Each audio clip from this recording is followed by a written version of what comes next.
How FIFA corrupted the World Cup. Here is the planet's ultimate game. It's hit in the middle of the chest. The use of the hand that England are complaining. I think it's all over. It is.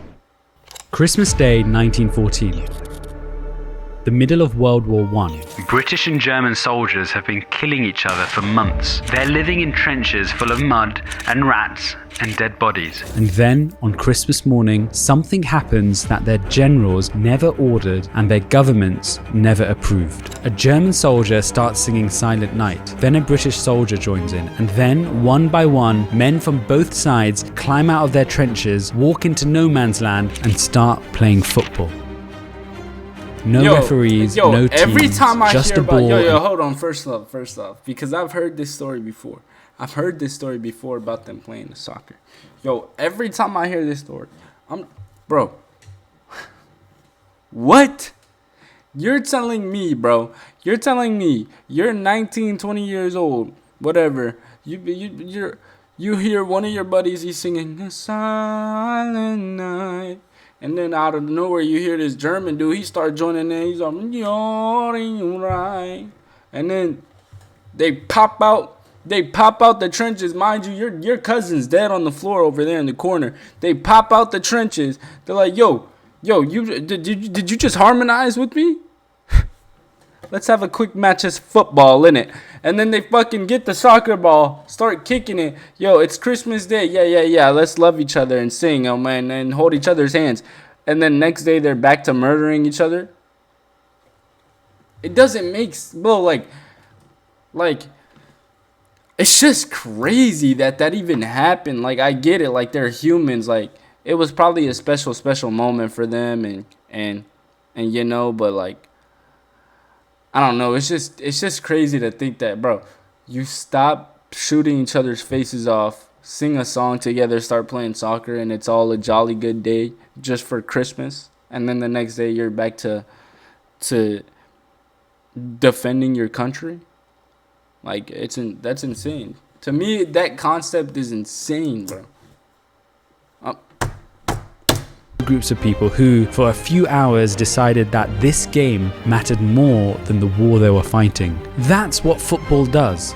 It's the most universal language on earth. Unites. More people watch the World Cup than any other event in human history. 5 billion viewers. But here's the thing. The organization that controls this game, that decides where the World Cup is played, who gets to host it, and where the money goes, is one of the most powerful and least accountable institutions on earth. It has more members than the United Nations. It makes billions of dollars. It pays virtually no taxes, and it's never been, not once, held accountable by any government, any courts, or any of the billions of fans that love the sport. This is the story of FIFA, and to understand it, I think we need a new term. We talk about big tobacco, big pharma, big oil, but we never talk about big football. What is it exactly that FIFA does? The aim of FIFA is not only to develop this game and to organize competition, but to make a better world. So let's start with the basic question. What actually is FIFA? Officially, FIFA is a non-profit. It's registered in Zurich, Switzerland under something called a Verein, which is the same legal category as a local hiking club. That's not a joke. Under Swiss law, FIFA has the same legal status as your neighborhood book group. Except this book group made $7.5 billion last cycle. It sits on nearly $4 billion in cash reserves, and its president, Gianni Infantino, earns roughly $6 million a year. This is all tax-free within FIFA because it is a non-profit. Now, here's where it gets interesting. FIFA has 211 member countries. The United Nations has 193. So FIFA is literally bigger than the UN. And every single one of those 211 gets a vote. Montserrat, a population of 4,000, has the same voting power as Brazil. You might think, okay, this sounds democratic. One country, one vote. Yeah. But here's the catch. About 70% of those 211 member associations run on annual budgets under $2 million. And for many of them, up to half of that money comes directly from FIFA. FIFA runs something called the Forward Program. The FIFA Forward Program is a flagship program of FIFA. It's the sustainable development of football throughout our 211 member association, which distributes $2.25 billion per cycle, up to $8 million per member over 4 years. This is a 7-fold increase from what it was before Infantino took over. Think about what that means. The people who are supposed to hold FIFA's president accountable are financially dependent on FIFA's president. The more money he gives them, the less likely they are to vote him out. That's not democracy, that's a patronage system. And it works. Infantino was re-elected unopposed in 2023. No challenger, not one. Give a round of applause to elect Gianni Infantino as the FIFA president. Gianni Infantino has been re-elected FIFA president for 4 more years. Today I feel gay. He's expected to run again in 2027, which should keep him in power until 2031. 15 years in charge of the most powerful organization in sport, and nobody is running against him. I'm proud of the work of my team. So that's the first thing you need to understand about FIFA. It's not a sports body that accidentally became powerful. It's a system designed to keep power exactly where it is. Hey guys, this video is sponsored by FIFA. Every 4 years, FIFA runs the biggest sporting event on the planet. The country that hosts it has to sign what must be the most one-sided contract in the world. I've read these bid documents. Here's what FIFA demands. Full tax exemption for FIFA and all its subsidiaries, not just during the tournament, but for an entire decade. Unrestricted import and export of any foreign currency. Automatic work permits for anyone FIFA designates. Special intellectual property enforcement. And this is the one that got me. All legal disputes must be settled under Swiss law in Zurich, even if the final of this year's tournament is in New York. The World Cup's coming to New York next year. I couldn't be more excited. But what if a country's own laws get in the way? FIFA expects you to change them. Brazil, probably one of the best teams in the world apart from England, is a great example. When Brazil hosted in 2014, FIFA told the government that Budweiser needed to sell beers inside stadiums. The problem? Brazil had a law banning alcohol at sporting events. It existed because of fan violence. People had died. Isolated acts of violence marred, and the Volkswagen Beetle engulfed in flames provided another powerful image. Authorities in Rio are facing serious security challenges as violence returns to some of the city's favelas. But Budweiser was a FIFA sponsor paying hundreds of millions of dollars. So Brazil's Congress passed what's known as a Budweiser law, overriding their own public safety legislation because a Swiss non-profit. That's so corrupt. The fact that we have the right to sell beer. How you say, f*** your laws and your public safety. Is that right? Other examples include South Africa, that created a tax-free bubble around FIFA venues. This time for Africa. Qatar, the last World Cup, gave blanket exemptions for FIFA, all clubs, all broadcasters, all service providers. Today I feel Qatari. And here's the key thing. The host country builds the stadium.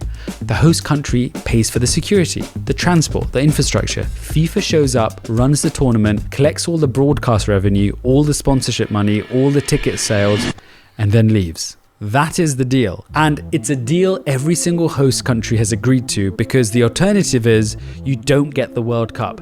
And nobody wants to be in a country that said no to the World Cup. This is what I mean by big football. We use that phrase big pharma, big oil, big tobacco to describe industries that have so much market power that governments can't regulate them. FIFA fits that pattern exactly. It controls access to the most popular cultural product on earth. There is no alternative to the World Cup. There's no competitor. If you want your country's team to play in the biggest tournament in the world, you go through FIFA, and FIFA sets the terms. Political scientists have a name for what happens when the regulator and the regulated are the same entity. They call it regulatory capture.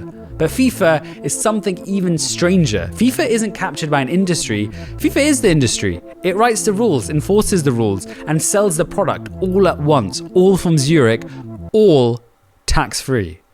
The latest chapter in soccer's corruption scandal takes us back to the beginning. Today, federal prosecutors in New York unsealed court documents. For decades, everyone suspected FIFA was doing something dodgy, but nobody could prove it until the FBI got involved. And this story starts with one of the strangest informants in the history of law enforcement. His name was Chuck Blazer. He was an American soccer official, soccer meaning Americans call football soccer and they call football. It's all confusing. Yeah. It's called football. Chuck Blazer was a large bearded man. He had two apartments. One for himself, one for his cats. The cat apartment cost $6,000 a month. He was making millions of dollars from FIFA, and he hadn't paid income taxes in over a decade. In 2011, 2 federal agents, one FBI and one IRS, stopped Blazer on a Manhattan sidewalk while he was riding his mobility scooter. They told him, "Cooperate or we will arrest you right here, right now." He cooperated. At the 2012 London Olympics, the FBI gave Blazer a keychain with a hidden microphone inside. He invited FIFA colleagues back to his hotel room and recorded their conversation. He was also physically wired. Agents came to his apartment in Trump Tower and taped a recording device to his body while he stood there in an adult diaper. What Blazer helped uncover was a system of bribes and kickbacks that had been running for over 2 decades. Swiss police have arrested 6 high-ranking officials of football's world governing body on suspicion of corruption. The US Department of Justice filed a 164-page indictment alleging more than $150 million in bribes. This really is the World Cup of fraud. By the end, 45 people were charged. Over $200 million in bribes were documented, and here is the part that tells you everything you need to know about FIFA and how it works. FIFA itself asked the US government for victim status. The organization whose officials took the bribes wanted to be classified as the victim. Sepp Blatter, and you remember this clip, had run FIFA for 17 years and then he resigned. Gianni Infantino was elected to replace him on a promise to reform everything. He said he would clean the house. We will restore the image of FIFA and the respect of FIFA, and everyone in the world will applaud us. Instead, he consolidated power. He engineered a rule that let the FIFA Council fire members of the Independent Audit Committee, the committee that was supposed to watch him. The chairman of that committee, Scala, resigned in protest, saying that the move undermines a central pillar of good governance. Both ethic committee chairs were removed. The Independent Human Rights Advisory Board was dissolved. Every single guardrail that was put into place after the scandal had been taken down. The biggest corruption case in sports history led to reforms, and then the reforms were quietly destroyed. What FIFA does with all the revenues from this World Cup and every other World Cup as well is reinvesting in the game in projects like the Afghanistan girls. So who really pays? FIFA makes billions. Host countries sign away their sovereignty. Corrupt officials get caught and the reforms get rolled back. But who actually pays the price? Let's go to Qatar. Yo, hold on real quick.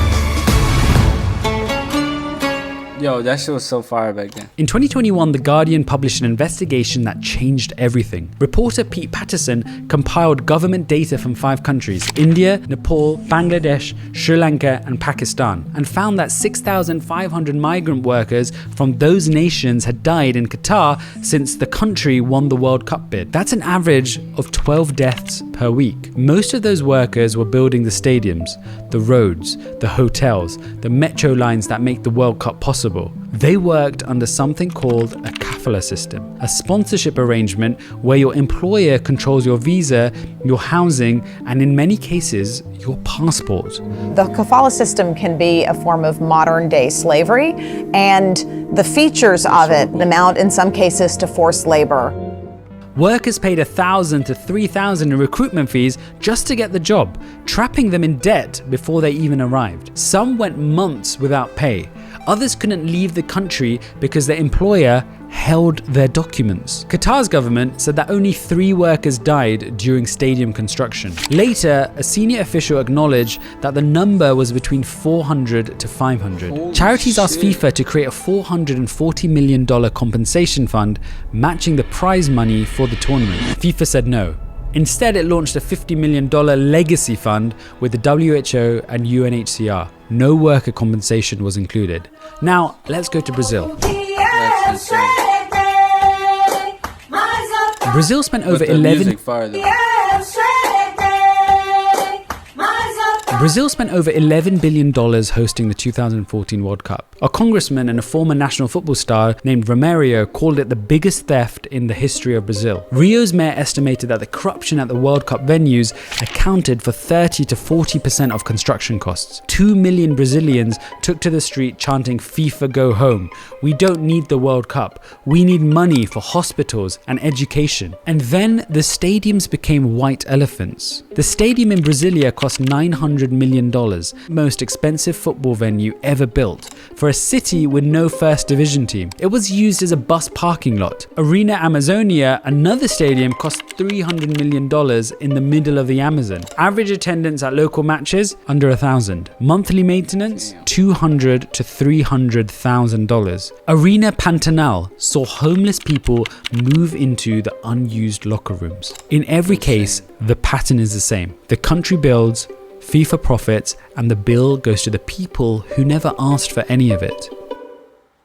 The White House. Can I keep it for you? Well, you can turn it. The World Cup this year will be the biggest in history. 48 teams, 140 matches, 3 countries. Projected revenue of $11 to $13 billion, the most profitable tournament FIFA has ever run. Tickets for the final at the MetLife Stadium are going up for $10,990. Fans from 39 countries can't get visas to attend because of US travel restrictions. FIFA's president has met with Donald Trump more times this year than any world leader and awarded him the FIFA Peace Prize. Look, I love football. I love the beautiful game. I'm a big Arsenal fan, which is a love-hate relationship. And I think most of you watching this also love football. That's not the issue. The issue is that an institution with more members than the United Nations, more money than most governments, and less accountability than almost any organization on earth has total control over the sport that belongs to us all. We all know what big pharma is. We all know what big oil is.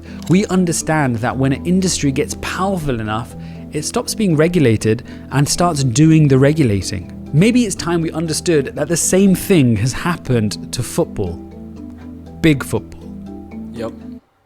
Watch out for big football, innit? That was a good video. That was a great video, chat. Be careful, man. And you know who I got? I got France.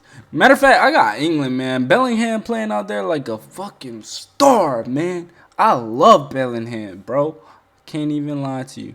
But yeah. I think I'm gonna end that there. And yeah. Probably hop off stream. But thank you for tuning in. I love y'all. Have a great day or night, whatever time it is for you. Love y'all. Be safe.